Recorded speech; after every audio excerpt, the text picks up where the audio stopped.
আসসালামু আলাইকুম প্রবাসী ভাইরা। ভাই আজকে আরেকটা দুঃসংবাদ নিয়ে আসলাম ভাই। সেফটি ট্যাঙ্কির ভিতরে 5 জনে কাজে বাড়াচ্ছে। সেফটি ট্যাঙ্কির ভিতরে বুঝছেন নি, সেফটি ট্যাঙ্কির ভিতরে তোরা কাজ করবি, একদাসম্যান নিয়ে যাবি না সাথে। কালকে 1 ঘন্টা চালাইছিল একদাসম্যান, কালকে চালাইয়া চলে গেছে ছুটির আগে আগে, বুঝছেন নি। আজকে সকালবেলা এসে আবার একদাসম্যান লাগাই 1 ঘন্টা চালা, তারপরে কাজ কর। ভিডিওটা প্রচুর প্রচুর পরিমাণ শেয়ার করবেন যারা এই গরমে সেফটি ট্যাঙ্কির ভিতরে কাজ করবেন তাদের জন্য। ভাই 5 মিনিটও কাজ করতে পারে না, অজ্ঞান হয়ে গেছে। 10 মিনিট কাজে পাঠায়, 10 মিনিট পর ফোরম্যান আসছে দেখার জন্য এদের কী অবস্থা। এসে দেখে 5 জন ভাই শুয়ে পড়ছে, বুঝছেন নি। দৌড়াদৌড়ি করে চিল্লাচিল্লি করে গেলাম, গিয়া আমরা 6-7 জনে নাইমা এদেরকে বাইর করে নিয়ে আসলাম সেফটি ট্যাঙ্কি থেকে।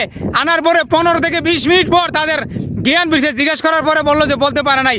ফোরম্যান তাদেরকে 3 দিনের রিমান্ডে দিল যে তারা কেন সেফটি ট্যাঙ্কির ভিতরে যাওয়ার আগে একদাসম্যান নিল না। তো ভিডিওটা শেয়ার করবেন প্রচুর পরিমাণ।